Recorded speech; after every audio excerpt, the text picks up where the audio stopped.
गोप block Madhusudan वरिष्ठ नागरिक मंच तरफ आलोचना सभा अनुष्ठित हो जाइछि। पुरी जिला गोप ब्लॉक मधुसूदन वरिष्ठ नागरिक मंच नयाहाट फांडी प्रांगण में बैठक आलोचना सभा अनुष्ठित हो जाइछि।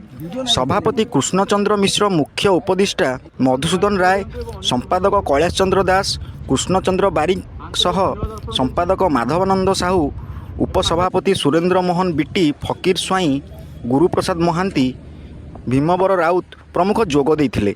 पुरी जिल्लारू मृत्युंजय महापात्रଙ୍କ रिपोर्ट, ओडिशा न्यूज।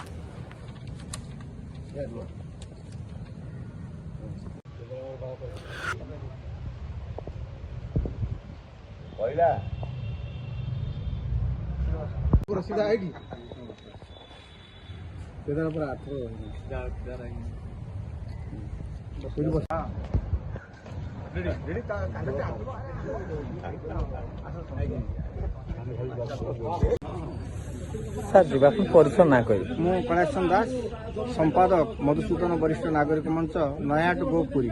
आज कौन कार्यक्रम होता बैठक होता? वरिष्ठ नागरिक मंच तरफ एक स्वतंत्र बैठक आह्वान कर वरिष्ठ नागरिक मंचर उपदेष्टा मोर पूज्य गुरु मधुसूदन राव उपस्थित थिले। ता सहित आमर सभापति कृष्णचंद्र मिश्र, डॉक्टर कृष्णचंद्र मिश्र सभापति करथिले। उपसभापति सुरेंद्र मोहन बिटी और अन्य सभ्य उपस्थित थिले। बैठक प्रारंभ में आम ईश्वर नाम प्रार्थना कर सारा बैठक आरंभ करूँ। आमर बैठकर कार्यसूची थिला आम पाखु जो मैंने मेम्बर अच्छा सभ्य मैंने अच्छे वरिष्ठ नागरिक मंच सभ्य मान पाखापी 20 जन को आज आम आइडेंटी कार्ड बा परिचय पत्र बंटन कलु। ता सहित आम चलित वर्ष जो कर वार्षिक उत्सव से वार्षिक उत्सव आयवर हिसाब करागला। गोटे खुशीर कथा आम गोटे सेवा संस्था यही वरिष्ठ नागरिक मंच खोलिला, जहाद्वारा कि असहाय दुष्ट एवं गरीब मेधावी व्यक्तिविशेष को आम ये संस्था माध्यम आम साहाय्य करने बैठक स्थिर कला। स्वेच्छाकृत भाव में आज आम पाखापाखि 10,000 टंका डोनेशन आदाय करूँ।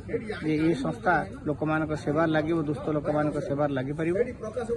तत्सहित आमर अन्य कार्यक्रम संपर्क में आगामी दिन आमर जो बड़ धरण एक बैठक एग्जिट बॉडी गठन कर संपर्क में आलोचना करागला। मु विशेष भाव खुशी अच्छी समस्त सहयोग सदिच्छा मिली एवं वरिष्ठ नागरिक मंच पुणी नूतन आशा आकांक्षा नहीं कार्य कर आशावादी।